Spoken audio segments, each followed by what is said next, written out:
Welcome to the Lunch and Learn series. I purposely asked for the last slot of the summertime, and that way all the good ones will have gone first, and then depending on how I did, you wouldn't be disappointed and not come back for anybody else's. Couple of things.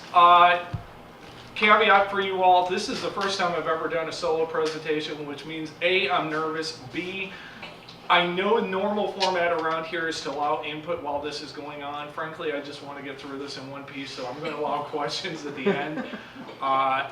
C, in no way do I think I'm an expert on this. And like, for example, there's one photograph that you're going to see in the, I have it as a Lily York. Mary Kimberly just handed it to me and said, no, I'm sure this is Elm Street McGraw. We're currently debating it, but because it's my presentation and I looked at the hillside, I'm saying it's Lily York and we're sticking with it for 45 minutes. There will be no fisticuffs. There will be no fisticuffs. On the other hand, we are going to both take a closer look at it later. So I've been wrong once. I've been wrong a lot, and you probably. I usually give a quote just quickly during when Dad and I do the July 4th. I give a quote. Mark Twain had a great quote that went somewhere along the lines of, Herodotus says, "Nothing ever happens when it's supposed to, but every good historian corrects that." So, some of this stuff, I'm going with the best knowledge. As everybody has found out around here, newspapers contradict themselves, press releases contradict themselves, and 30 years later, historians contradict themselves. I went with the answers, and I tried to avoid the newspapers with Mary Ann Kane's handwriting saying, "This is wrong" on it.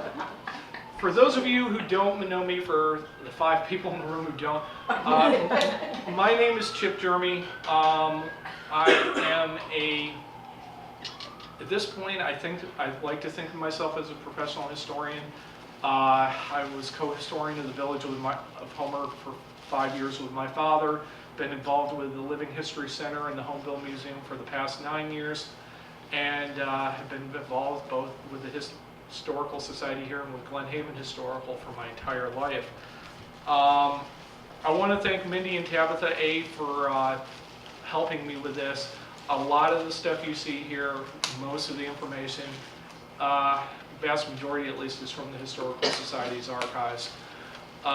They have been very supportive. They have been very willing to help out. And it's a real honor to do this. Growing up, some of my best memories was coming here and listening to speakers on a Saturday afternoon. So I still am pinching myself to know I'm the one up front now. Besides Mindy and Tabitha, I want to thank Chuck Eaton from the Homeville Museum Living History Center. A lot of this presentation is based on 2 displays I've done during the past 5 years, one on the Traction Company and one on Low York Park. Chuck also let me access his father Ken's archives, which are one of the best sources for Traction Company articles. Some of the material for the Traction Company book actually came out of the Eaton archives years ago, and at this point there's a lot of commingling between the various archives. I also want to thank my family that have been really supportive of me on this, and Jeff Harris provided me with some photographs. He also provided me with one of my visual aids, and Carl and Mary Kimberly have been very good to ask me how I was doing on my presentation, making sure I was on track, and then they brought some really neat visual artifacts that are over here, some photos, and a very neat artifact that I'll talk about later. So, all that said, why does this matter? Why are we still talking about the Traction Company roughly 135 years after the first trolley went through Cortland? And it's in part, well, turns out we were still driving over it up until this spring. You know those potholes up on North Main Street? There were chronic potholes on North Main Street, and nobody could ever figure out why. Well, it turned out, yes, they did remove the rails in the 1940s, they just never removed the ties. The ties from the trolley tracks were rotting out systematically, dropping down and popping potholes in Main Street. We're also still talking about it because, as I'll show you, what the Traction Company did ultimately still involves us today. We're still going to the places, we're still using the products that came up with, and we'll talk about that. So I want to start out with a couple quotes to set the scenery. These are a couple quotes about the village of Cortland. Remember, the village doesn't become the city till around 1900. Village of Cortland does not present the rural aspect one would expect. The horse cars traversing Main Street, the smoke curling upwards from its numerous factories, and the hum of their machinery dispelling such an illusion. And in the evening, when the streets are lighted with gas and thronged with promenaders, it is indeed a bustling little city. That's from 1883, the traction company, well, Cortland and Homer Horse Trolley Company was 1 year old. And also from 1869, we have the quote about Homer. Homer is finally situated on the Tiafneoga River. The streets and walks are very broad and ornamented with beautiful shade trees, which add much to the general appearance of the village. There are many very pretty residences and some fine business blocks. The main streets extend nearly north and south, is about a mile in length, and embraces most of the business part of the village. Near the center of the village is a beautiful park, upon the west side of which stand the churches all facing the park. The streets are lighted with gas. That's from 1869, but it's a pretty accurate description of Homer in the early 1880s. To start out, to give us a frame of reference, I'm going to jump the gun a little bit, but this is the area we're talking about. This is a map of the traction company. Eventually, it did go 17 miles, and that reminds me, one important acknowledgement I did not mention, but credit very dearly has to be given to it.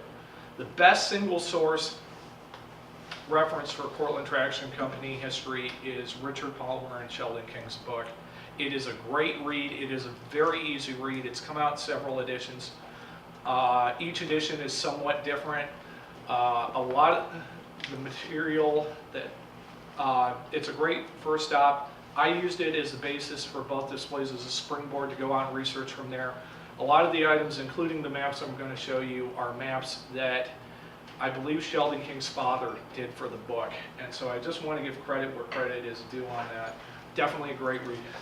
Traction Company started out in 1882, and it's basically a line from, by that point it was the Lehigh Valley Railroad. At that point it was the Elmira, Ithaca, and Norwich, I believe, Railroad, all the way up. And originally they wanted to go up to the Hooker Avenue Main Street terminus in Homer.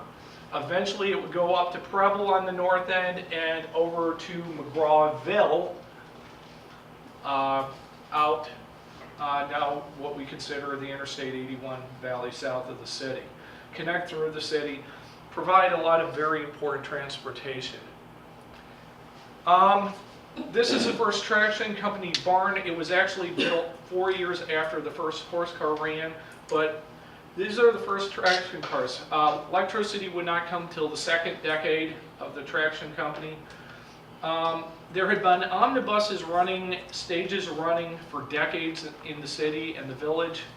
Also, the Syracuse, Binghamton, and New York Railroad ran north-south on what we now know as the Susquehanna Railroad line, later Delaware, Lackawanna, and Western. The stages and omnibuses in the railroad basically had not really a monopoly, but close to it. They had very tight control on the lines. And by the late 1870s, it was acknowledged that some competition really was necessary. One newspaper noted that double railroad tracks and the idea of a trolley by 1879 seemed like a very good idea. And in 1882, the Cortland and Homer Horse Railway Company was formed. They had horse cars. They originally wanted to run, as mentioned, from what we now know as the Lehigh Valley Station on South Main Street, Elmira Railroad, all the way up to the northern end of the village. The problem was, halfway up, they had to cross over the Syracuse, Binghamton, and New York line, what we now know as what the viaduct now crosses. The railroad would not give them permission. They actually took them to court and put an injunction on them. For the next 3 years until 1885, while the line is running in Homer and Cortland, they're running a horse car up to the tracks. People are getting off the car, walking across the railroad tracks, and a normal omnibus wagon then takes them up to the village of Homer from there. They do that arrangement until 1885. It goes up through the court system, and finally in 1885 the courts rule that the railroad cannot prevent them from creating a crossing. One interesting thing that'll come into play later that I'll point out, one of the railroad's main concerns is that an accident is going to happen with the trolley. They ask for a nearly right angle crossing for the trolley, and they're really concerned something's going to happen. Everybody says they don't see why an accident would happen. We'll talk more about that later. The other thing that's interesting is H.P. Goodrich, the original president of the Horse Railway Company, was actually one of the stage drivers. And when they're laying the trolley tracks on Main Street in Cortland, they actually come across some of the old plank stage road planks down underneath Main Street, in the way we're still finding trolley tracks 130 years later. By July of 1885, the trolley company, for lack of a better way to reference it, they buy land on both sides of the DL&W crossing, and then they continue the trolley tracks north all the way to the village. That's the back of the Trolley Barn. The Trolley Barn was built in 1885 up on North Main Street, just north of Homer Avenue Plaza. Many of you remember that as being the Plank Motors building. That's what the backside looked like. Eventually it had 3 lanes inside the building that the trolleys could come in on. That's the inside of the barn. I apologize, that's not great. That's actually taken from a negative, but it gives you an idea of how they looked when they were lined up in there, and those are the early cars. So building the railroad. Just wanted to include some photos. That I believe it's probably on the way out to McGraw from the look of it. Not sure where this was, but sometimes we talk a lot about the trolleys, we don't talk about the human beings. If you can see that, and again, I apologize for the resolution on that. That is looking down North Main Street from Homer Avenue toward the curve there by what's now Pudgy's Pizza and 7-Eleven. Most of those houses are still there. They had to do a lot of digging and maintaining. That is the maintenance car, and what's interesting is this is a very fancy postcard of the Cortland house, and there's the trolley line maintenance car front and center. But that maintenance car, it was from the Elmira and Ithaca Railroad. The trolley company is believed to have bought it from them. Electrification came in 1891. They bought a power plant from the Hitchcock Wagon Company in Cortland, and about a year after they had formed, it was called the Cortland and Homer Electric Company. They were looking ahead to electrification. They were also looking ahead at selling surplus electricity as another business prospect to the factories in town. In 1893, they expanded the loop from between what was then a loop that went from the Lehigh Valley Station, there was the over to the Delaware, by that point what's the Delaware, Lackawanna and Western Station on Central Avenue, all the way up to Homer. They extended a spur up from Main Street, up Groton Avenue to Homer Avenue, up right past us outside here to connect up with the North Main Loop. That loop stayed only about 7 years. When those streets were paved in 1900, they abandoned the line. They claimed it was because of the paving. We'll find out there might have been a little more to that than they talked about. By 1894, the company had reformed as and I apologize, their map looks like a family tree, and they were called about 10 different names during the course of the company. They were at that point known as the Cortland and Homer Traction Company in 1895. Around that time, they were given permission to lay more tracks through the village of Homer. The Homer Republican notes, it's all right to get incorporated, but altogether another thing to get the right of way. Homer will have a word to say before any electric road is built through the village. Homer was very resistant to having a trolley company go up through, which is interesting. There was some thought, Kurt Harris notes that there's some thought that businesses were concerned they were going to lose business to places in Cortland. Apparently the villagers were also concerned that those Cortland people were going to come up to Homer because the land was cheaper there, and they weren't really sure they wanted a bunch of Cortland people up in their village. Sometimes not much changes, but you didn't hear that from me. I still hear that from Homer and Cortland people sometimes. They built this powerhouse up on the current location. This powerhouse still exists. It's down behind the Cortland County Highway Department buildings. It's been added onto a couple times, but you can still see the smokestack, and you can still see the outline of the powerhouse there. By 1895, another big exciting thing happened on January 23rd. The first electric car was added to the system. Horse cars from both the south end of the Cortland line and came up to the barn, met a car that had come down from Homer. Everybody got on the new Cortland Omnibus made electric car, and they did basically a victory lap all the way down Main Street to what was by then the Lehigh Valley station. Even though it was winter and they had some trouble with snow building up on the tracks, they were able to do a mile in 7 minutes. Horace Bronson, the company's attorney, was heard to have said, "I tell you, this is riding."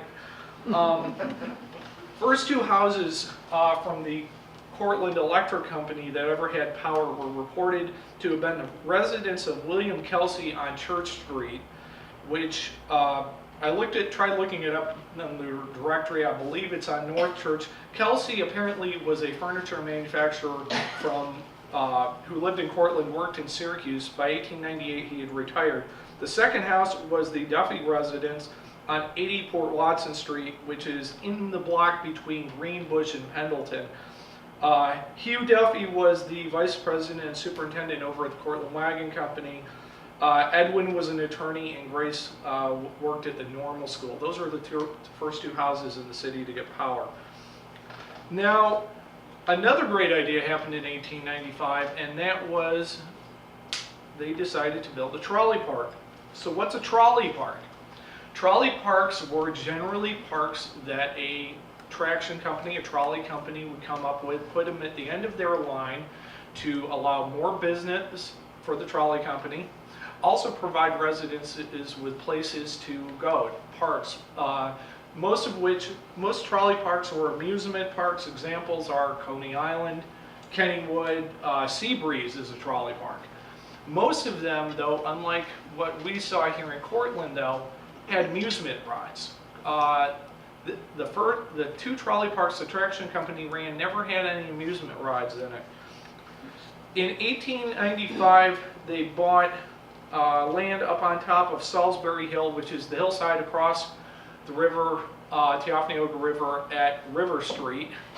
They bought about 150 acres up there to build a park. The original park had an amphitheater, it had a hall, it had a building with kitchen facilities, a tennis court, and Patsy Conway ended up playing opening night. Opening night was delayed till the middle of the summer, but it was mentioned, I'm sorry, just quickly, that's at the power company.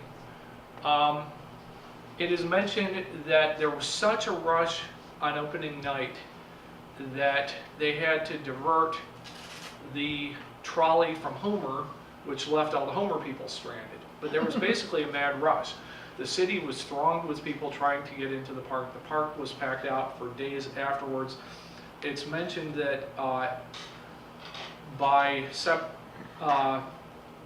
few days after opening in August of 1895, one day there were 603 fares on the entire line, they think most of which were for Cortland Park. This gives you a better idea, and again, I apologize. The photo, if you ever want to take a look at it, is in the Traction Company book. This is a bridge that came straight down Elm Street across the river. That was eventually torn down in the 1950s, long after it had been abandoned.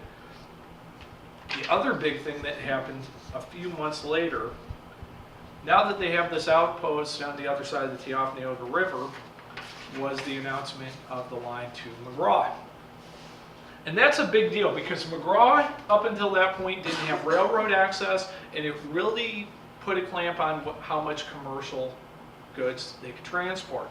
You would have had to come all the way out of the McGraw Valley connect to the Syracuse and Binghamton, eventually DL&W down up in either Cortland, or make your way across the valley to where the tracks were somehow, possibly down to Blodgett Mills.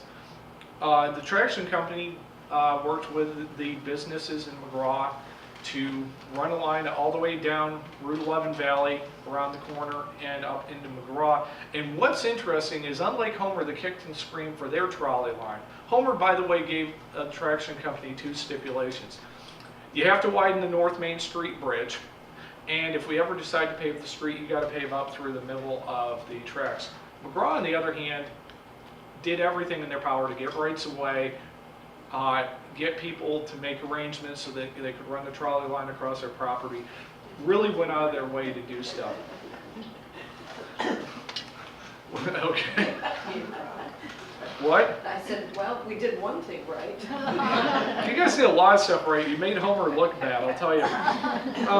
On opening day, they held a celebration at Cortland Park for the beginning of the McGraw Line. And even with rain and inclement conditions, 5,126 fares were run back and forth on the line that day, on the McGraw spur alone.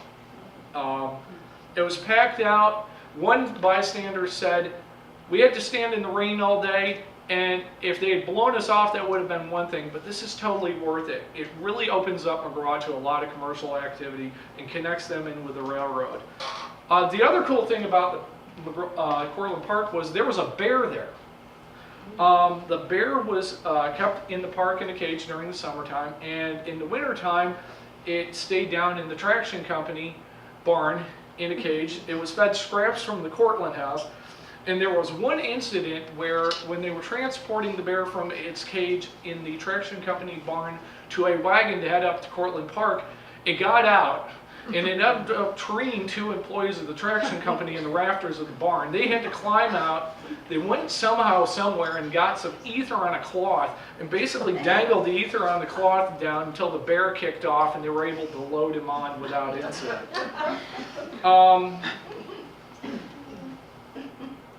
Those are some, just to show you, that was just thrown in. That's actually McGraw when they were paving it. But you can still see the traction company tracks running right down the street.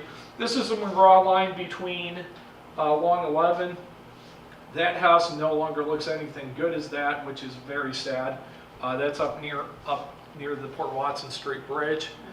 That is the McGraw freight car, and near one of the factories. The brick. I'm sorry. The brick. Yeah. Thank you, Mary. That's another of the cars that you see regularly in the McGraw photos. 1890s, everything's going great.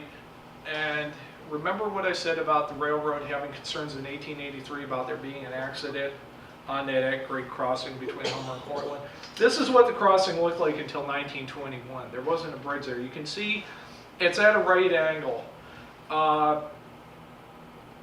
November 9th, 1899, DL&W southbound was doing 45 miles an hour south on the tracks. It was the milk train.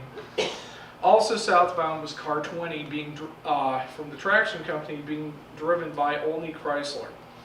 Orson Smith was the conductor on that run. Now, the trolley was supposed to watch out to see if there was a train coming. And likewise, the train was supposed to watch out. There was a flagman, as you can see, posted right at the crossing. For reasons nobody fully understands, the trolley didn't stop, and the trolley tried to run the tracks. And the flagman was waving hard. The driver of the trolley claimed he had no idea why the flagman was flagging him. By the time the engineer of the train realized what it was doing, he put on the brakes so hard on the train that the brakes actually broke. And just as the trolley was going across, the train hit it at 45 miles an hour. Eyewitness reports said it literally turned the trolley into a pile of firewood. Just before it hit, Orson Smith, the conductor, and one of the passengers, Charles Taylor, were able to bail off. Olney Chrysler, the driver, and 2 passengers, Frank Newton and Margaret Kennedy, were not able to. Frank and Margaret died. Margaret died died from the impact. Frank died on the way down to the hospital. Only had major injuries and survived. Coroner's inquest was done. Coroner's inquest revealed he was negligent, charged of second-degree manslaughter. Nobody ever knows how the trial turned out. The newspapers never pointed it out. We do know Olney still lived in town until 1922 when he was died. Sadly enough, or maybe accurately enough, his obituary mentioned he was the driver that killed Frank Newton and Margaret Kennedy. The family sued the traction company. The traction company goes into hard times around 1900. The railroad, in all fairness, was also having a hard time too. That's one reason the extra spur from Groton Avenue and Homer Avenue is believed to have shut down. They go into receivership by 1900, and they are sold in 1901 and actually become at that point the Cortland Traction Company. Just a few photos in here. That's down by the DL&W lunchroom. You can see the early train cars. If you ever wondered what they look like, well, they actually look a lot like the train on the trolley on Mr. Rogers' Neighborhood, for those of you who ever watched there as kids did. This is Cortland Main Street. For those of you who are know Cortland history, you'll notice that's from Dave Fairbanks' collection. Dave documented all of his photos faithfully. That's down about 1914, but that's the way Main Street would have looked at that point. This is Homer Main Street at the same time. By the way, there was talk about putting a second line down through Main Street and Homer Avenue. The residents protested, much as they do now anytime a DPW does anything, because they were afraid there would be no place to hitch the horses alongside the road. I'm looking at the time right now, and I'm just letting you know that thanks to the patience of my supervisor, I'm going to go a little bit long. I just want to cover this stuff. This is 1907. That's up at the corner of Groton Avenue by the Cortland House. Gives a good idea how bustling Main Street was in those days. It does have a horse carriage. Within a couple of years, that would be replaced by car traffic and bring a whole new set of problems to the trolley line.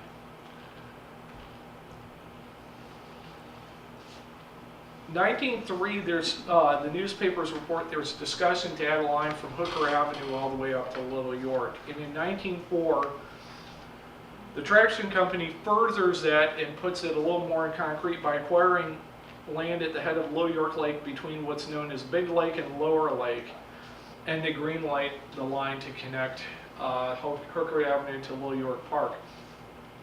It's not clear how many acres they bought. Most places say 90. Basically, this map is blurry, but essentially they bought a strip up the west side of the lake now where the cottages are. A lot of acres, they say about 78 acres up here between the DL&W train line, the gravel pit, and the lake. And then they bought down the peninsula that runs from the north side of the lake. Now, in 1905, they start work on the Homer to Little York line. And what's interesting is it's very contentious. Reports, a lot of people don't want to give the right-of-way through their property. Other people do. Some people argue for the east side of the valley up 11. Some people argue for the west side of the valley, what we now know as the 281 side of the valley. Eventually, the west side wins out. Right away across people's land are gained. 2 barns and a house at the very least are moved backwards to accommodate the line, and it's mentioned if it doesn't work out, they will still consider the east side of the valley. 3rd of November, the test run goes through smoothly, and service starts a few days later. By that point, construction has started on what will be known as Little York Park, and we'll talk about that in a few minutes. Until then, this is through, this is a photo. We think it's Little York. It might be McGraw. I'm calling it Little York. York. It's the Little York Hotel. Okay, we're Red good. Dog. Then it is Little York. Okay. We'll change it. We'll discard that card. I'm not going to tell Mary Kimberly she lost. The building on the bottom is Larry Nye's house and garage. It was the original. Still there. It's the original Still there. blacksmith shop in Little York. That's a great photo. You can see, they always say, when winter was winter, keeping the tracks clean in those days was impossible. One thing I forgot to mention, in 1903, there's talk about a storm in the middle of Cortland where the wind is so fierce that it blows down trees along North Main Street and Homer Avenue, and the wind is so bad it nearly blows the trolley off the tracks in the middle of town. Apparently we do not have winters like we used to. July, or Memorial Day, May 30th, 1906, New York Park opens. There's a main pavilion, there is a observation tower 4 stories tall, there's a bandstand, there's a gazebo, there are docks and swimming areas for the boats.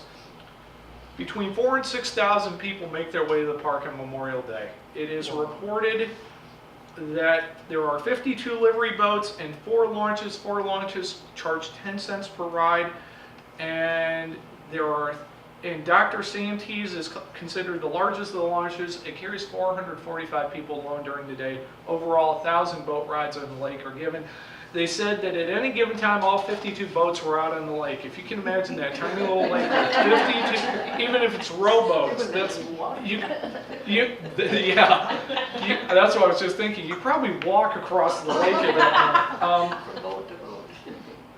It's great fun. New York Park is really beautiful. One home newspaper calls it Sylvan Beach without the rides.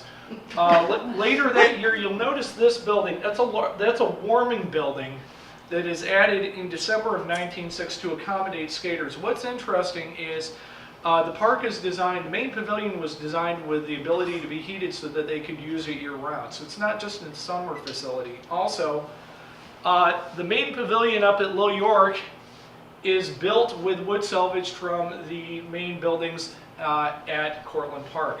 That gives you a better idea of all the boats lined up. That's the dock. You can see it's a very elaborate setup. New York Park at its inception is a beautiful park, and it's too bad most of those buildings are gone. That's the interior of the building. Doesn't look a lot different. Zaharis had the concessions for the park for the first several years. They're mentioned several times during the next few years in newspaper articles. And of course we have the trolley line, which runs right through the current parking lot area. With the building of New York Park, they announced the Preble line. The Preble line follows a right-of-way out through the park. What's now the main access road there as you continue to wind through the park, heads out the backside of the park all the way up to Preble. The Preble line opens by August of 1906, so right during the New York Park's first summer. It is very popular. The first run happens on a Sunday afternoon. People ride up from Homer and Cortland, and it is said that they greeted their new neighbors in Preble. A source that I couldn't find said that Preble had always viewed itself as an outpost, much like many of the other towns in Cortland County.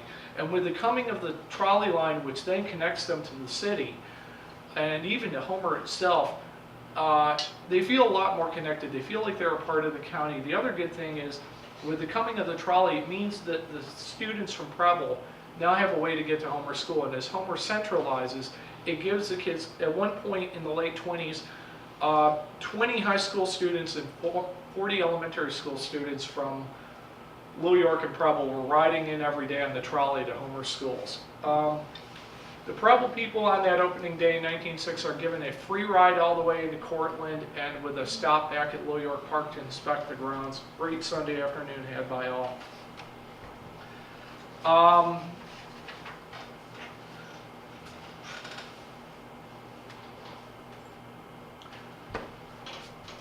And with the coming of Preble, this is the full extent of the system. I've laid out a copy out on the desk. You're more than happy to take a look at it. It gives you the nuances and the winding around, which we won't get into due to time, but it can show you how elaborate the track system was. You're really hitting the main points, train stations, critical points. You're also looking at how complicated they had to do to get the right of way.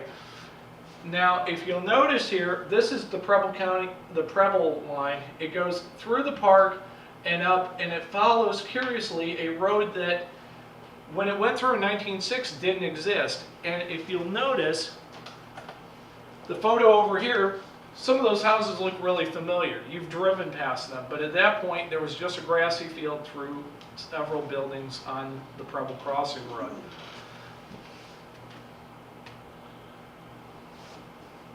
Little York Park became a very popular place. This is one of the great photos. This is Empire Corset in McGraw, 1907.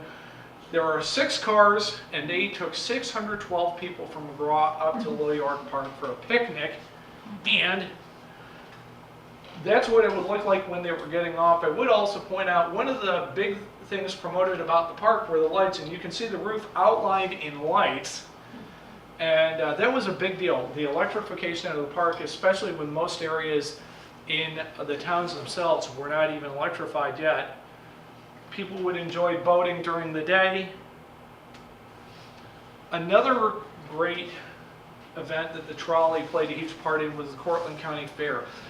The trains, the trolley, quote-unquote trains, ran all day back and forth between Homer and Cortland and McGraw. They would hook up several cars into a giant train. During August 17th to 20th in 1909, it was recorded in part large due to the Cortland County Fair. There were 19,000 fares on the trolley company line. That's a lot of people traveling by trolley. It also tells you that's a lot of people being able to get around Cortland for the first time.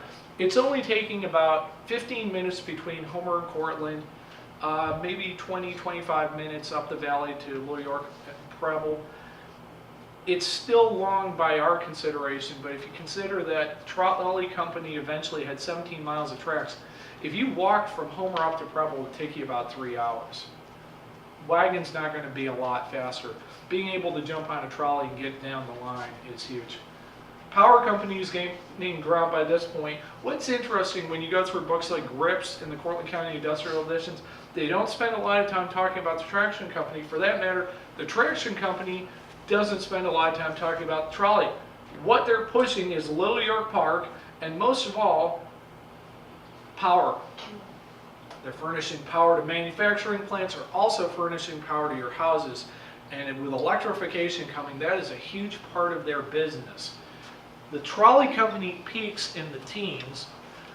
You can see that photo, Cortland House and Main Street. Little York Park is still doing very well. Little York Park is packed. The peak of Little York Park is really in the teens, the World War I years. You can see the trees are growing up more. Bands, people enjoying the afternoon, even some of the cooks clearly from their white outfits, enjoying a break between food. And we have a playground up here. There are playgrounds, there are ball fields, there are fishing, tennis, you name it. At one point they claimed they were going to put a golf course up there and horse stables, but that never happened. On the other hand, it sure makes a good presentation when you're promoting the park originally. More people down on the lake shore. And oh, by the way, we're talking about summer, but Cortland also has winter. Again, going back to the old phrase, we don't have winters like we used to. This is winter of 1925. That's out in front of what most people would know as Bentley's Hardware. The deli's down on Main Street now. And those are trolleys totally encased in snow in the middle, not able to go anywhere. To which I would say I have never seen it that bad on Main Street, and I don't want to. There's also another note from 1921. Rural electrification is starting to happen in part due to the electric company. It's noted in 1921 that farmhouses from the city line on Tompkins Street all the way out to South Cortland now have the opportunity to have their farms wired up for electricity. Virgil won't get power until 1928, but still ahead of the push for rural electrification in the 1930s. As you saw from some of those photos, though, cars are coming in, and we're definitely bringing people together. We've been talking about how we're connecting the communities. The traction company sees the writing on the wall. In 1925, they establish a bus line. They're using Brockway buses at that point. And during the second half of the 1920s, they slowly start requesting that the lines be abandoned and that the trolleys and that the buses take over for the trolleys.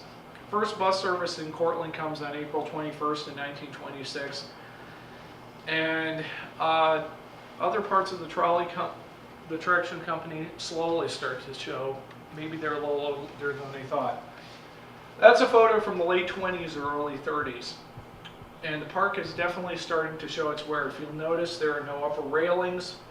The pier has been shortened down to a concrete dock area, and you can't see it well, but the paint is definitely wearing off the pavilion. It's looking pretty rough. If you close your eyes and think about what it would look like in color, it's rough. And what confirms how rough it is that in early 1927, a rumor has circulated that the main pavilion's a fire hazard, enough that an engineer comes down from Syracuse, and on June 15, 1927, the engineer has to publicly confirm that the pavilion is in good condition. The other problem is, well, before I get ahead of myself, that same year there are plans to actually, they say, restore the park, which tells you somewhat of its condition. Sydney Noah wants to add amusement features, rehab the playgrounds and ball fields, add to the boat fleet. But the reality is the trolley company is in trouble. After about 1920, they start losing money. The trolley company line is definitely losing money. In 1926, they start abandoning lines in Cortland, Central Avenue, Church Street. And by 1927 and 28, they really try to push to abandon the line from Homer to Preble. Of course, as what happens today, good villagers, in this case from Preble, always say what people now say, which is you don't have enough data on this. The traction company comes back and says it is costing us $10,000 a year to maintain the line from Homer to Preble. Gross revenue on the line is $63,000 a year. We are losing $18,000 overall on the entire system. And if we were to go back and redo the Homer to Preble line and bring it up to standard where it needs to be, it would cost $40,000 and require 115 new ties. They said it is not cost effective. We are already losing money, and in that particular part of the line, we're losing $6,000 a year. Because of that, the Homer Preble line is abandoned.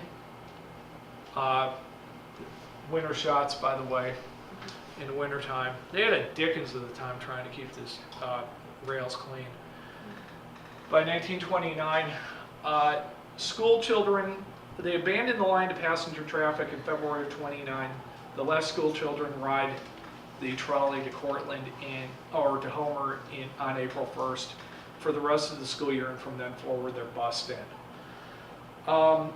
One thing before we get away from the traction company I'll mention is they always talk about how hard it was to keep the tracks clean. They had snow plows. They would literally have to heat the snow off. There are stories of the cars getting stuck out between Cortland and McGraw all night. It was a bear to try to keep those tracks clean, especially before modern melting agents. The other problem the traction company often had is they didn't have a regularly paid maintenance crew. If a tree fell down, if a bridge or tracks washed out, they would have to gather up some of the employees or pay or hire people temporarily to do the work, and that often meant pulling people off of the normal lines. 1929, the tracks are actually torn up north of Homer to Preble that summer. They're sold for scrap. George Fuller, who is a band leader, leases the Little York Park Pavilion Dance Hall.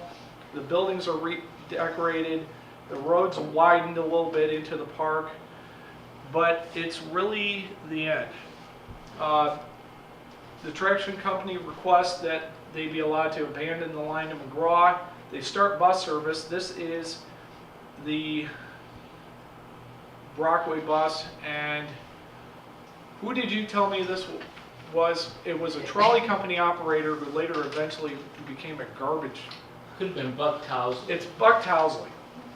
A lot of the old trolley operators later ran buses, or we believe it's Buck Towsley. They promised McGraw they'll keep the bus line going in lieu of the trolley. They get the approval. The last run to McGraw is scheduled on February 13th. it was supposed to be February 15th, but the snowplow went down 11 and it filled in the trolley tracks and the stuff froze. And it was so frozen there that the trolley said, forget it, 2 days before abandoning, we're going with it. Backing up a little bit, Cortland Traction Company had been sold to Mohawk Hudson Power Corporation in 1928. Cortland Power Company had been one of the last independent power authorities in New York State. Mohawk Hudson publicly says, don't worry, we're going to keep the trolleys going, they're a valuable part of the community. They say that publicly. Charles Churchill was brought in August of 1928 to be the vice president and the general manager of the Cortland operations. What Charles told Sheldon King and Richard Palmer is, and making no qualms about it, he said the trolleys were losing money, and he said we never did anything more. It was at the end of the line. We never did anything more with them than we had to. We were focused on the power utilities. They said the trolleys wasn't really our concern. We were there for the power company. Also, what's neat is by the late 20s, the power company has established a showroom on Main Street. Down around the area that just south of the Cortland Diner, the building that now has Frosted in it, they had a showroom in that location. They showcased lights, they showcased radios, electric appliances, anything that would make you want to make sure your house was electrified and you had brand new electric appliances. They're definitely focusing in different directions by that point. The end of the line comes in February 15th of 1931. The last run is given to Thomas J. Lanigan, who is a 36-year veteran of the traction company. And without ceremony, on a dark, cold Sunday night, the trolley makes the last run down from Homer, pulls into the Trolley Barn, and that's it. No fanfare, no excitement. Monday morning, buses are running on all the lines through Homer and Cortland. And that's the end of the trolley company. These are some mementos. That's a schedule. That is a trolley conductor's pin. This is a neat item. Martin Sweeney, Town of Homer historian, let us borrow this for our display at the Living History Center. That is one of the trolley cars in New York. That's a reversible seat, so that when the trolley reversed and went back in the other direction, you just flop the seat backs and people were still facing forward. They came out of a house on Warren Street in Homer, and it's great that that still exists in that condition. And here's another neat piece, which you can look at later because Mary Kimberly bought it. For years, the old McGraw car sign was stuck into a tree, and I'll hold it up. Mary said that a gentleman drove by it for years and was afraid something was going to happen to it, so they cut it out of the tree. And that is neat. That's a Homer. That's from Yeah, North Hooker Main Avenue. Street in Homer and Hooker Avenue in front of the boulder. No, Yeah. this one's out And of it McGraw. disappeared in the middle of the night.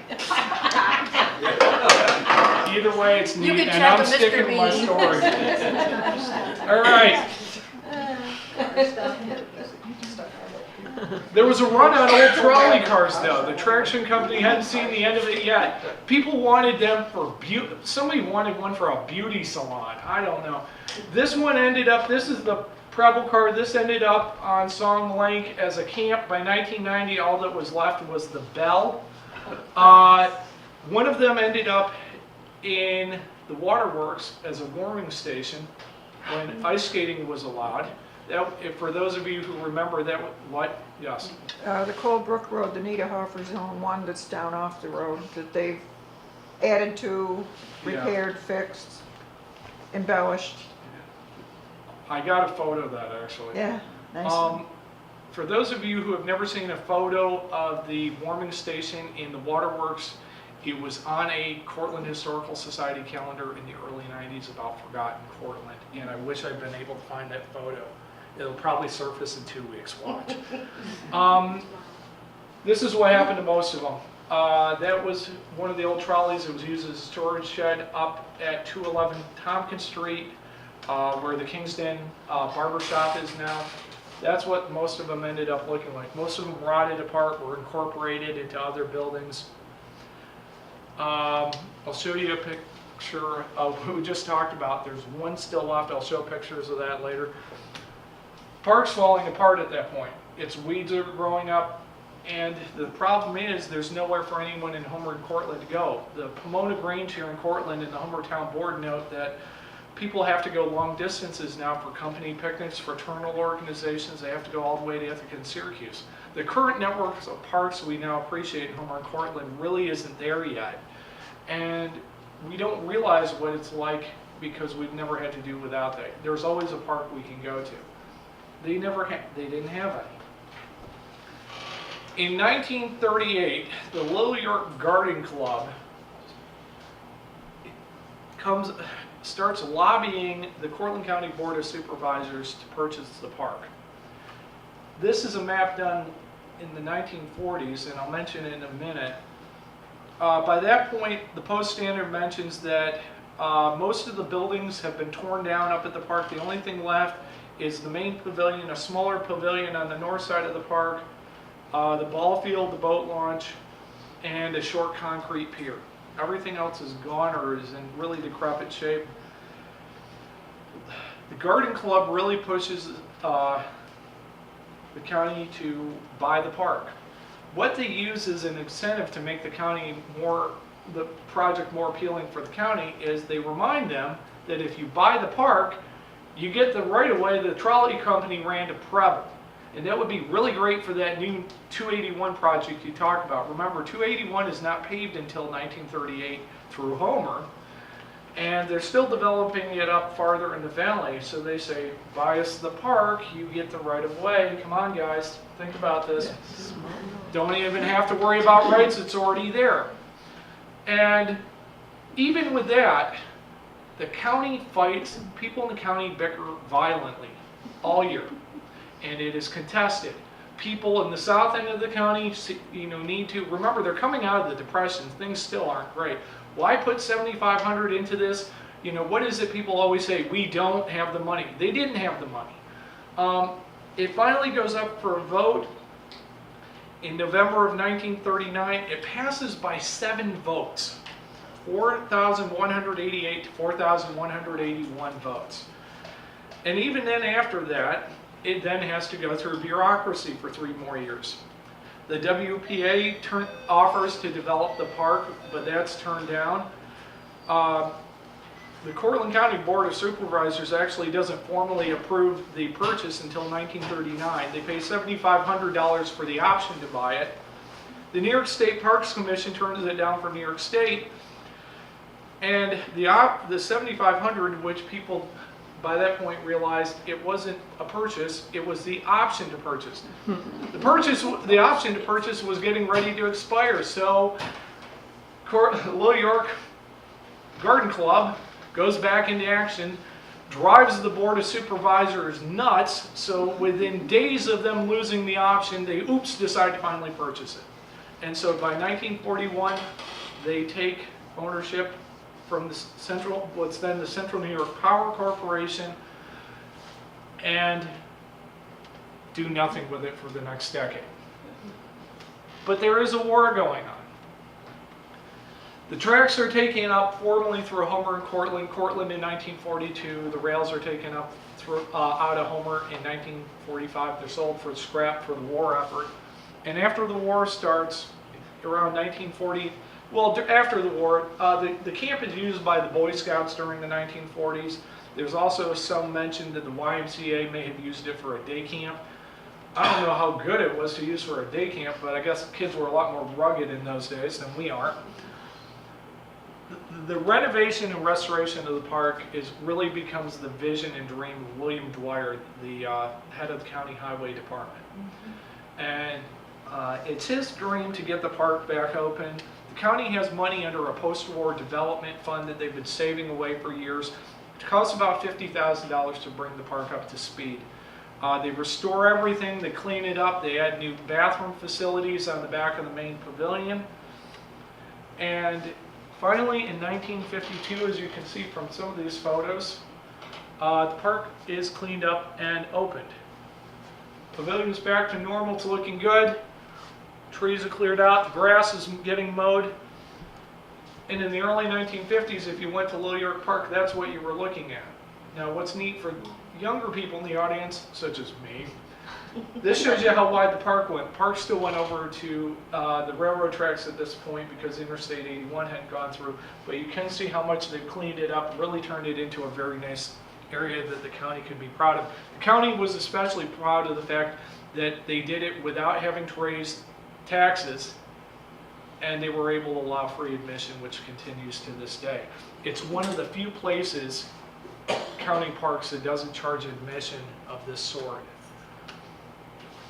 William Dwyer died in 1958. The park was renamed after him in 1959. But getting ahead of ourselves, if you visited the park in the 1950s, you remember hearing the names Pat Kiley and Don McRae. Pat and Don took over concessions at the park in 1952. They ran a restaurant. They used the dance hall. Don McRae drove all the way to Leavenworth, Kansas to get the carousel. They had a petting zoo. In fact, there was a baby monkey born there in 1956. The Tiny Mite train was added in 1952.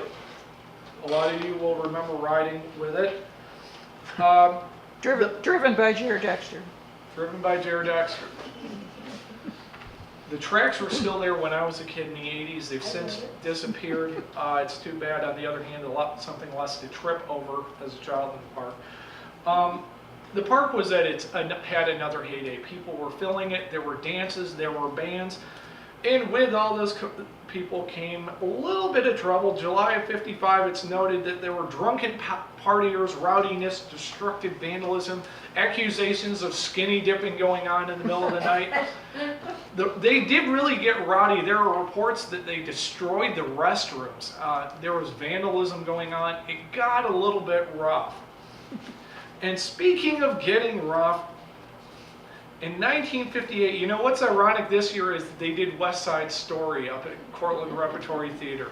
And they had the dance with the knives. And what's ironic is in 1958, well, turns out CRT is just repeating history in a more dramatic and safer form, because on July 11th of 1958, there was a sock hop.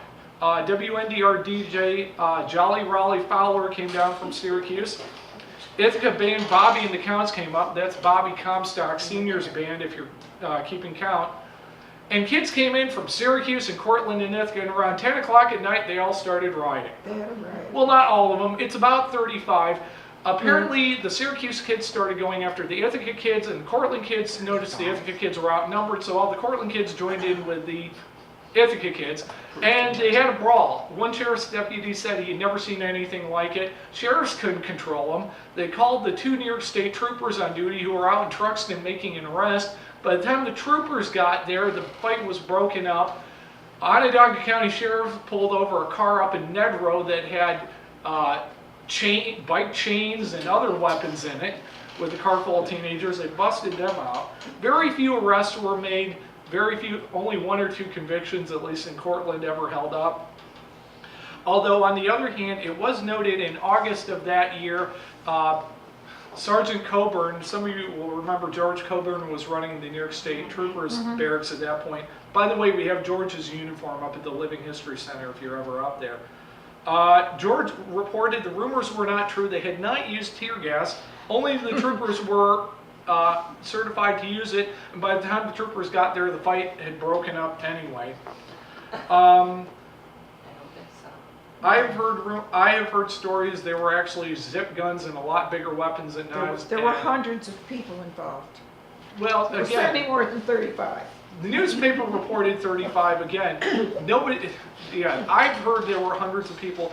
It was crazy, but again, nobody talks about it, which is too bad, because I'm a little curious about it. Dwyer Park is renamed, and during the 1960s, of course, everybody goes there.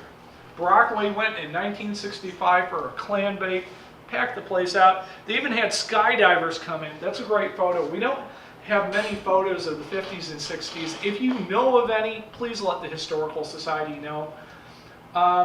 One neat thing about this era is I met Don McRae's daughter earlier this year. She showed a photo, we had a photo of the Living History Center of her father running the train. She gave me a little bit of background.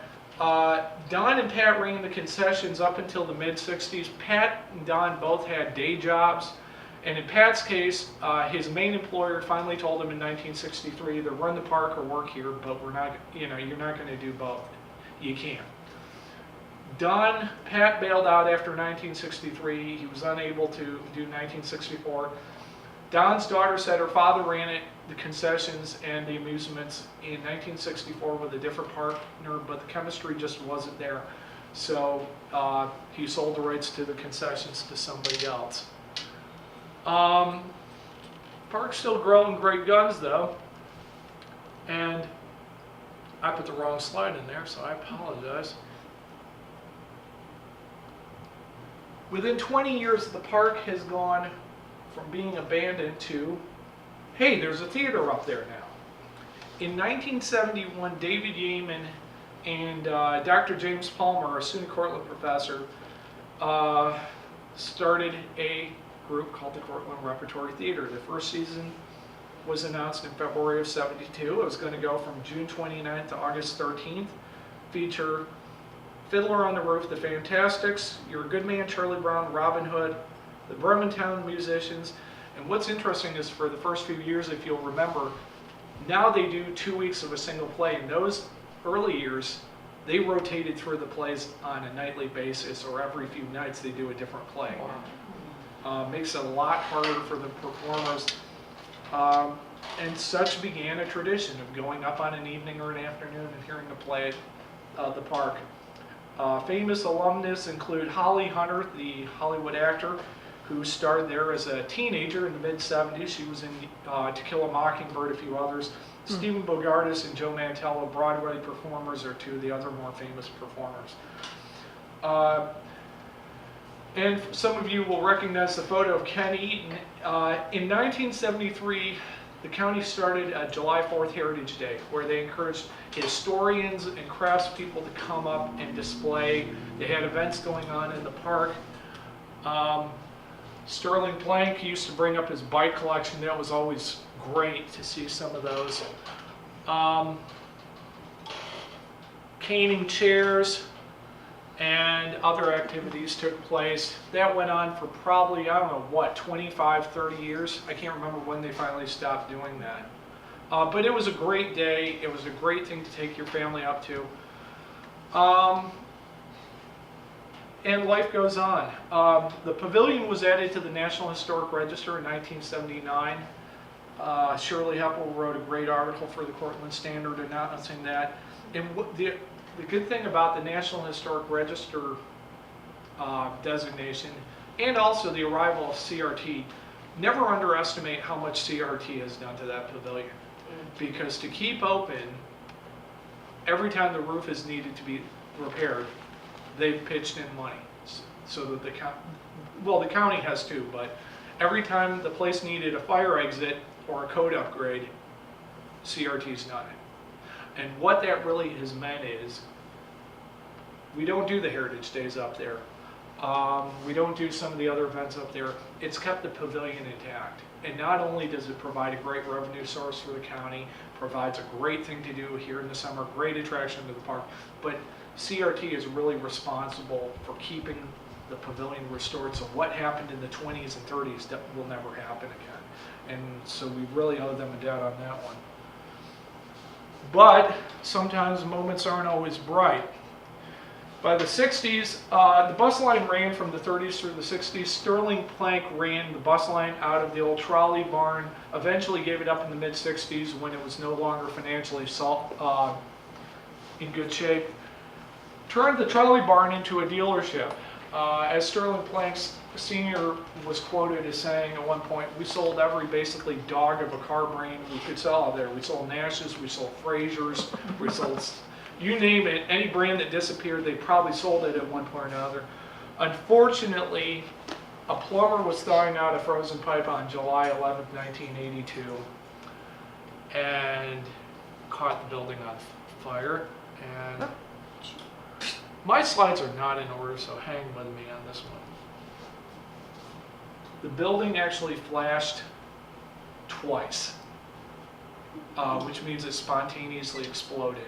It was considered the worst fire for Homer Fire Department had seen since the mid-1970s. It was cold, it was icy, and there were high winds that spread the fire. Kevin Whitney told Tabitha that the firefighters in town still talk about the blaze. Burned it to the ground, not only got Plank Motors, but also Osborne's carpet business. And so ended the trolley company. In 1985, Jim Neal determined that the amusement rides at the park were no longer making money and it was no longer worth it to run them. In October of 1985, Glenn Munson came up to the park and auctioned off all the amusement park rides. Don McRae and Burton Rowe, both of who had been concessionaires at the park over the year, were there to see it. Both of them reported it being a very sad day. But not all is sad. Hooker Avenue changed a little bit. The bridge for the trolley company got taken out in the mid-'80s, replaced with an at-grade crossing, which still serves Homer residents very nicely. I'm going to back up since my slides didn't go in order here. One big thing that was going on in Loyark Park for nearly 40 years was the September Classic Car Show by the Cortland Antique Auto Club. It was a great event, really took advantage of the park, and it was always nice, whether it was rainy or shine, to go to that event. That's folded, the event stopped in the past few years, but it had a really good run of 40 years, and again, the park was a great place to do it. By the 1990s, the park was down to 57 acres. We did still feature fireworks. There have been fireworks going on for years there, but the Cortland County fireworks event, again, free to the public, especially if you're watching this from Route 11 or 281. Lights up the valley every year. It's a great place to have it, and again, if the county hadn't saved the park, we never would have had a venue to do it. Celtic Festival also gets old. There are events going on nearly every weekend, whether it's a private event, reunions, parties. Park doesn't look a whole lot different than it did 50 years ago or 100 years ago. I feature that to show you the ball fields were always there. That is the main route the trolley would have taken on its way up to Preble. That's the north end of the park, middle area. By the way, these photos, Kirby Thompson gave me, along with the photos you'll see of CRT, Kirby Thompson gave me this photo and the next photo of, well, actually just that photo of the park. I want to acknowledge him. The photos from CRT that you'll see in this are his. The other thing still going strong, as we mentioned earlier, is the old McGraw. These slides are not in order, and I apologize. And I don't have a photo of it, but as we mentioned, the McGraw's freight car still sits up at the corner of just past the intersection of Ayers Road and Colebrook Road. It was made a camp. Niederhofers now have it. It still looks like a trolley car. It's been added onto, but there's no doubt it's a trolley car. And if you saw that photo earlier, the freight car, you can identify it very clearly. So why does it still matter? Why are we still having these? Why are we still talking about the traction company and the park and the power company? Because we're still having the same conversations we had 135 years ago. We're still talking about how much green space we need as a public. We're still talking about the need for public transportation. We're still having constant discussions on infrastructure. It's shifted out to the Route 281-13 corridor, or the Route 81 corridor, but we're still talking about it. And the problem we're still dealing with, that we dealt with in the 1880s, 90s, and around the turn of the last century, we're struggling in a different manner to figure out how to connect what's now an increasingly disconnected county. Technology has been great, but in some ways it seems like maybe we're as disconnected as we were in the 1880s when nobody could get anywhere. We don't go places, we don't gather as a community, we stay at home and keep to ourselves. We stay in our little neighborhoods, and we don't do things as a county as we used to, and it's probably to our detriment. and because we're still living it out. Cortland Transit still runs buses over some of the old trolley routes. Dwyer Park will be enjoyed for as long as we keep it there and as long as we keep it going, and hopefully that's longer than any of us are alive. And also, we have electricity, and Cortland Traction Company and the Cortland Electric Company were responsible. And finally, why does it matter on a lighter note? Because somewhere in Cortland County right now, somehow, a pothole is forming due to another disintegrating piece of trolley track. Thanks very much.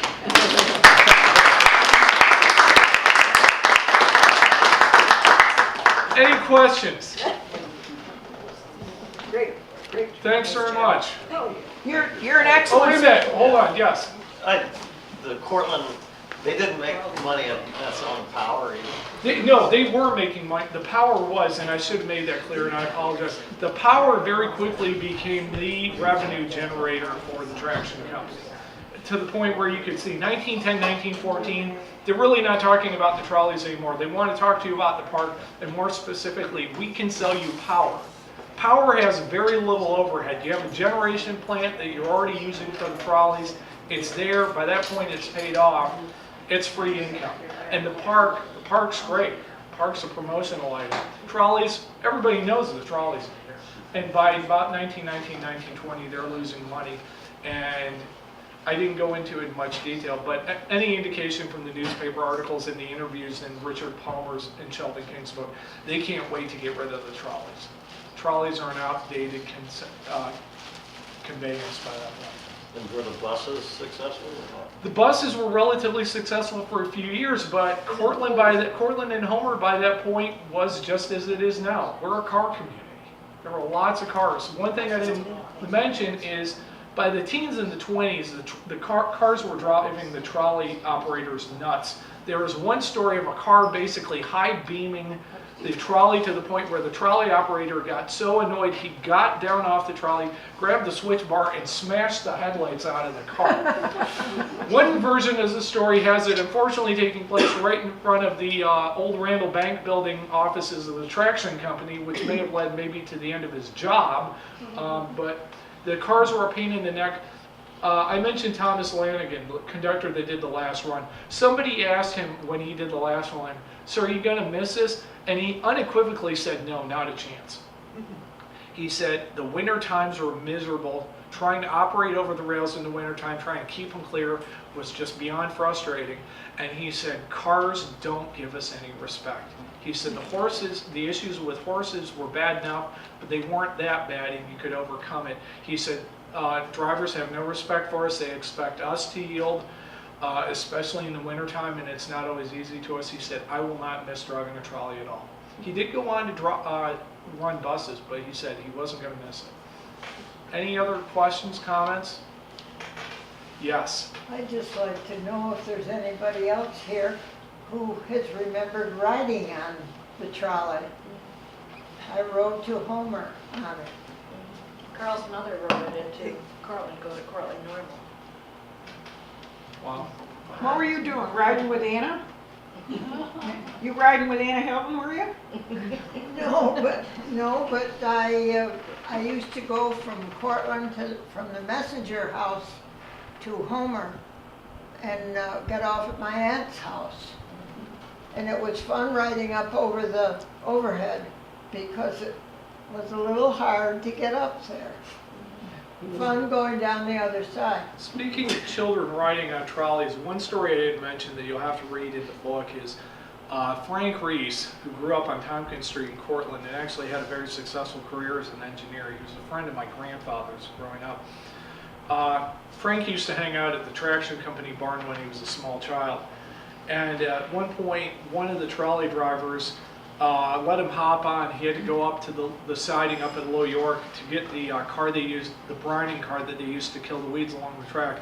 And once they got north of Homer on the private right-of-way, he let Frank control the trolley all the way up, and Frank drove the trolley all the way up to Low York and back. That's not Frank's only exploit. Frank had also made friends with the switch operators down at Wickwire Brothers. And apparently on Sundays, the switch operators, when nobody was around, would let Frank drive the switch train down at Wickwire Brothers on Sunday morning. So he made a career out of it, but interesting what you can do in days when nobody cares about liability insurance. Any other questions, comments? One other comment. Yes. A man in church one time was talking about the trolley, and when he was a boy, his mother worked at the corset factory, and they were heading for Little York, and he decided to hang out the window, and there were trees, the trees were quite close, and he got hung up on a branch by his suspender, so they had to stop the trolley car and get him out of the tree and get him back into the car. And he said, needless to say, his mother was terribly embarrassed about the whole thing. And Beans Flats would just drift in, and something that I read was it wasn't unusual for those McGrawites to get out and help, try to clear the tracks. Lots of times they walked into the village because they just couldn't go anywhere. I think the trolley came in and out of McGraw 4 or 5 times a day. It was a busy time. At one point, the trolley, I believe, was going to McGraw every hour. Was it? And inside the village of Homer and Cortland, the city of Cortland, they were running just a regular schedule. If you look at the time schedules, they were leaving every few minutes. Even in the early days, it's one trolley car is coming by every half hour. Outlying areas, they're about every hour or so. It's not until the teens and 20s that it gets really intermittent. On the other hand, one thing that's constantly complained about from about the time of Little York Park onward is trolley company didn't always get its excursions and charters right, and that resulted in a lot of frustration and anger. One time a group of people came down to Cortland for a play, and the designated car they were supposed to have never showed up. This is like 10 o'clock at night. So they crammed 45 people on a trolley car all the way out to Preble. And the trolley company said that, of course, they had no idea how that happened. Anything more? I think, I take it for granted, you're a little younger than I am, but when we refer to the barn between Cortland and Homer, the carriages were in. Yes. The planks took over where the fire Yes. happened. Now we have no trolleys, but we have cars. Right. Now, Planks took that building over, but Sterling Plank Sr. was the person who was instrumental in the bus route Right. that went from Cortland to McGraw, Yeah. went from Cortland to Homer, and he also was hired by all the schools in Cortland County, be it Truxton or McGraw or Virgil or Cortland, Oh, yeah. and drove all the athletic teams who either played basketball or football or whatever that was going anyplace, that he was the person that you contacted in order to travel with your athletic team. So it's like from trolleys to cars to buses to, Oh, absolutely. It's, I don't know, maybe the Plank family, I know Sterling Jr. and his wife have both since died, and I don't know that their children live locally, but they might have something that they could substantiate for history's sake about the fact that their father took over that barn and what they did with it. again, doing a presentation like this, you don't realize where the gaps are until you go to grab a photograph or a resource. Even if it's the newspaper, like I said, the Palmer and King book is great. I used a lot of articles. The Historical Society has a great collection of first-hand articles, again, most of which contradict themselves, but what doesn't. But then you go and you say, oh, I want to find out more about blank. And blank is exactly what you find. There's nothing, there's a hole there.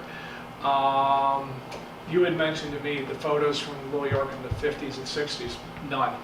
When I saw Don McRae's daughter, I said, if your family still has any, fine, because, everybody went there. Nobody has pictures of the rides. Nobody has pictures of the rides, and my guess is a lot of times they're in family photographs, and what my father and I used to constantly hear when we were village historians is, oh, you really don't want our stuff. Yes, we really want your stuff. Give it to us. Everybody asks for them online. Yeah, on the give us your current stuff. Facebook. And again, There's a I don't picture want of to see her on the horse that. I don't want to see your family members. I want to see what's in the background behind your family members, because that may be the only photo we have of something. So If you know more of these items, let the Historical Society know.